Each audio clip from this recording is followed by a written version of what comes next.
testando o call. Tá todo mundo aí? Já estamos online faz uns 5 minutos te esperando. Claro, você foi o último a chegar. Bora começar logo essa bagaça. Aliás, não sei por que a professora de história pediu um trabalho sobre a descoberta do lançamento oblíquo. Os professores combinam o assunto entre eles, certeza.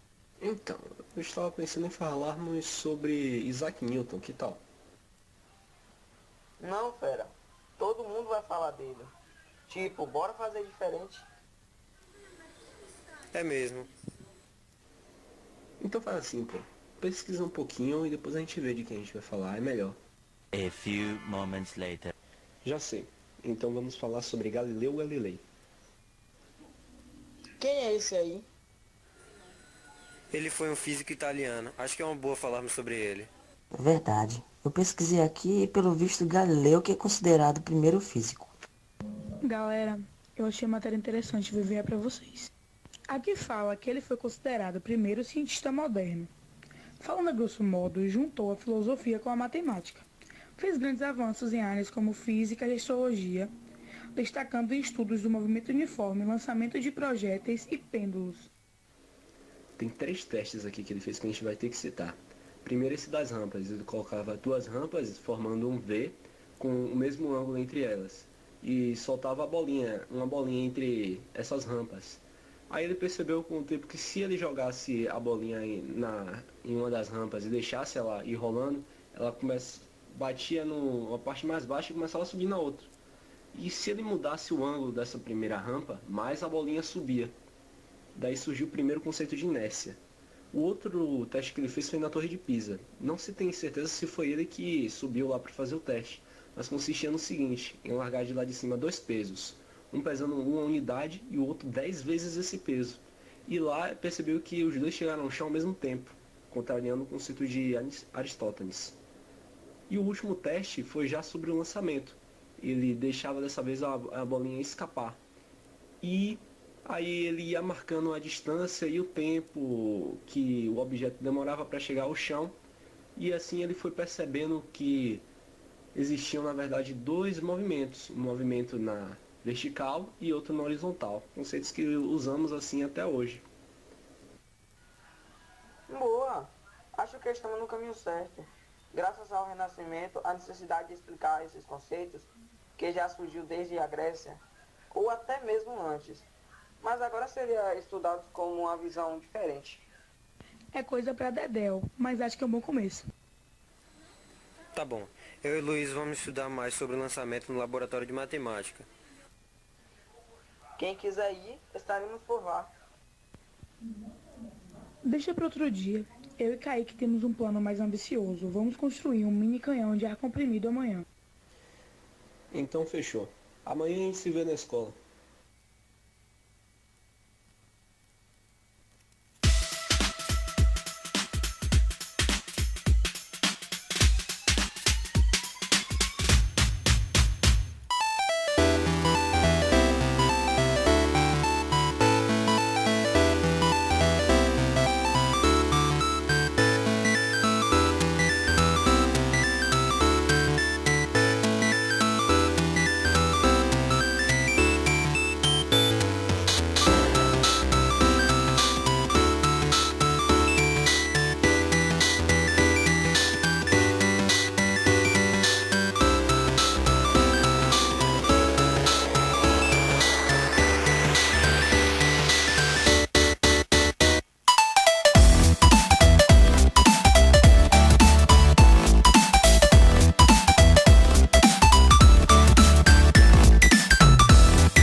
Pô, velho, preciso de ajuda com esse negócio aí de lançamento oblíquo que eu não entendi nada. É meio difícil mesmo, mas primeiro, antes de você aprender isso, você tem que saber um pouquinho sobre vetores. Não, de vetor eu já sei, é uma variável que vai assumir determinado sentido. Né? Mas você sabe que dá para somar, subtrair com esse dado, né? Fácil também, só juntar esse sistema de cis, ordenada com coordenada, de boa. E as propriedades, você sabe? Sim, comutativa, elemento oposto e por aí vai. Meu problema é só o lançamento. Vamos passar um exemplo aqui para você. A ideia básica do lançamento oblíquo é que eu tenho um objeto e vou jogar ele na diagonal. Quando isso acontece, é por causa da gravidade. Ele acaba descrevendo isso aqui, que se chama de uma trajetória parabólica. Porque esse caminho que ele faz, exatamente, é uma parábola. Como aquela curva de x², que se vê em matemática. Então, a grande chave para entender esse movimento, que na verdade é muito simples, é o seguinte. Notar que você vai ter que separar do movimento horizontal da vertical. Como assim, se eu tenho um objeto e jogo ali na diagonal, na verdade está acontecendo que ele está andando tanto para frente quanto para cima. Vamos dizer que eu tenho um objeto e arremesso ele para cima. Por causa da gravidade, ele vai subindo cada vez mais devagar e chega no lugar mais alto. Ele vai parar e começa a descer cada vez mais rápido, porque a gravidade fica puxando para baixo. Se eu tenho um movimento diagonal e arremesso um objeto, além de subir e descer, eu tenho uma velocidade para o lado. Repare que a velocidade na vertical está mudando por causa da gravidade.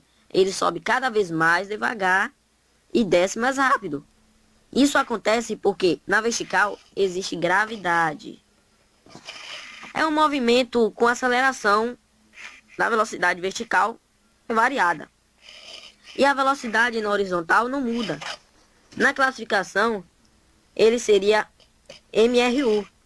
E na vertical, ele seria MRUV.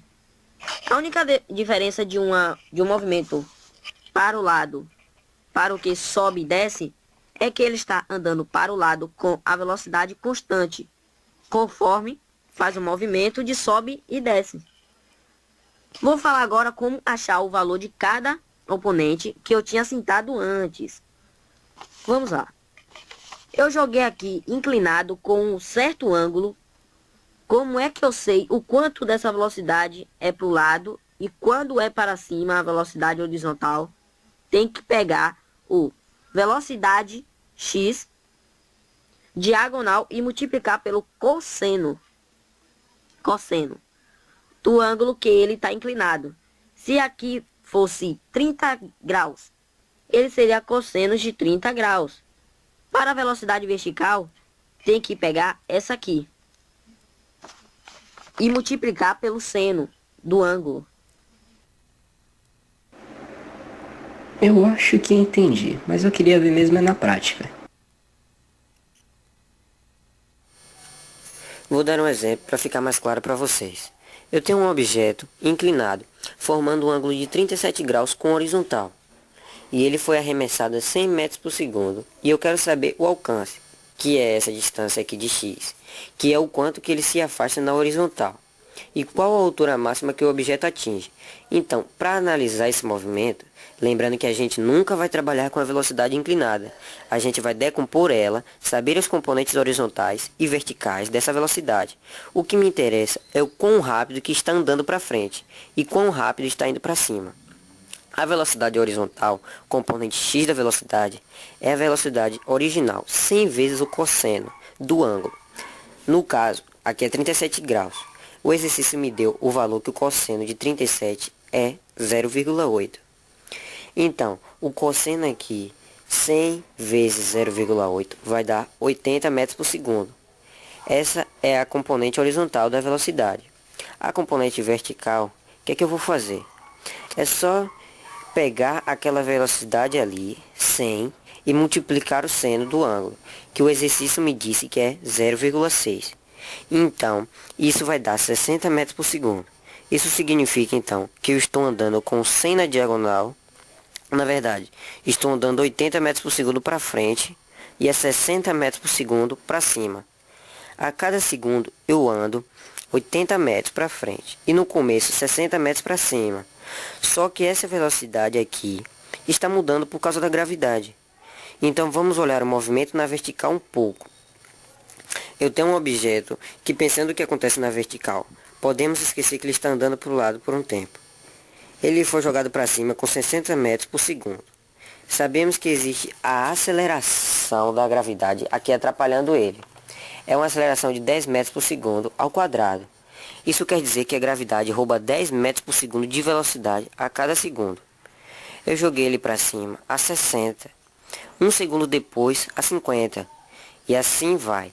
Isso significa que ele vai chegar em zero nessa velocidade vertical após 6 segundos. Isso leva 6 segundos a cada segundo. A gravidade faz ele perder 10. Então depois de 6 segundos ele chega a zero. No momento do movimento, que a velocidade vertical aqui é zero, é aqui no ponto mais alto. No ponto mais alto, ele não está mais subindo, só andando para o lado com 80 metros por segundo. E a velocidade para o lado é sempre a mesma, na vertical que está mudando. Então, num ponto mais alto, é o momento que ele não está mais subindo, até porque, se ele estivesse subindo, essa não seria o ponto mais alto. Ele subiria um pouco mais. Então, esse aqui é o lugar onde a velocidade vertical é zero. E o tempo que leva para chegar aqui é 6 segundos. Então a ideia é sempre essa, para achar o tempo do movimento, subida e descida. O tempo que demora para chegar no lugar mais alto.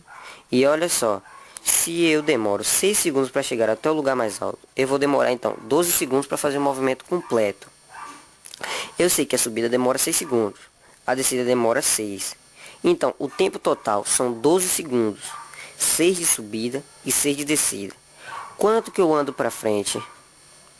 É a primeira pergunta. Qual o alcance do movimento, a velocidade para frente? É sempre a mesma, e estou andando sempre a 80 metros por segundo. Ou seja, a cada segundo eu ando 80 metros para frente. Se eu vou passar 12 segundos me movimentando, significa então que eu vou andar 80 vezes 12. Ou pensando de outro jeito, quando a velocidade não muda, a gente pode dizer que Deus vê tudo. Distância, velocidade vezes tempo. A velocidade para frente é 80.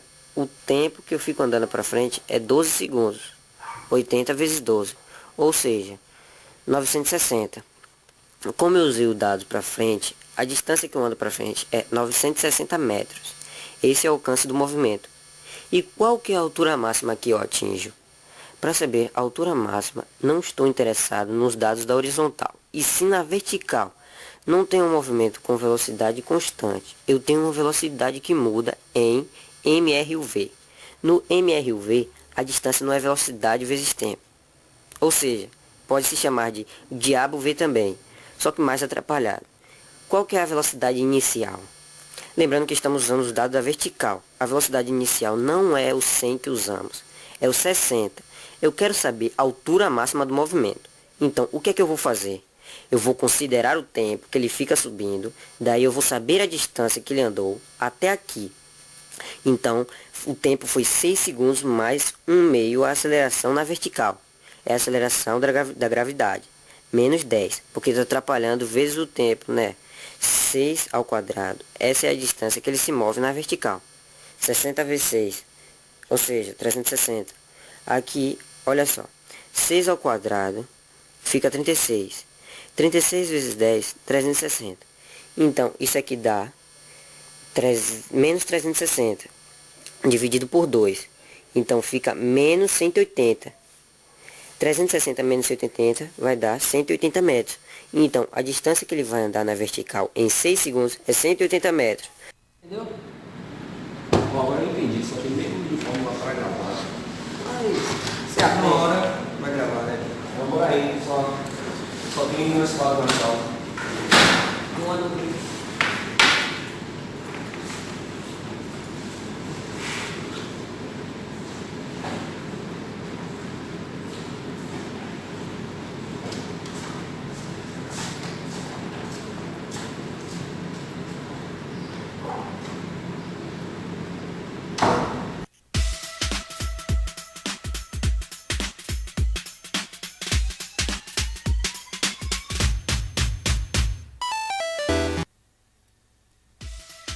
O povo deve achar que a gente é um doido. Fazendo vlog, sabe? Mas com certeza. Eu quero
ser de ano também. Não terminou ainda por quê? Só tem 2 dedos aqui e essa aqui, 10 aqui. O Luizinho é ele, no caso, mas tudo bem. É de boa, eu ajudo. E vocês dois? Eles vai pensar. Vai, eu falo.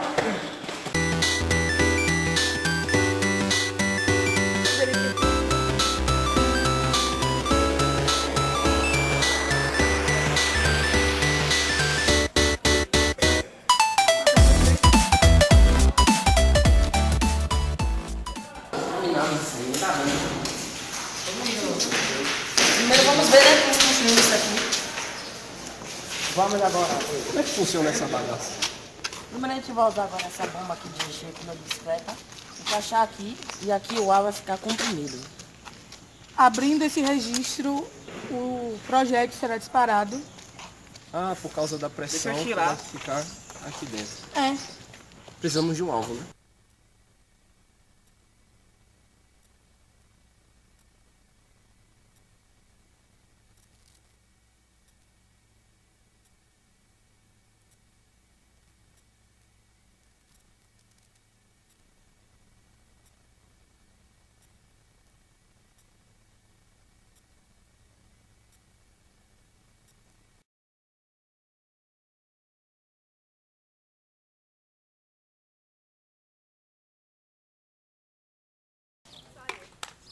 Pronto, Diego?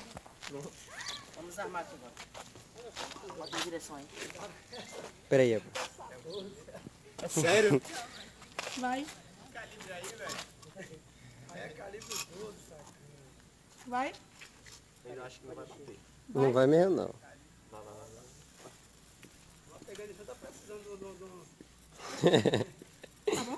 Vai mais.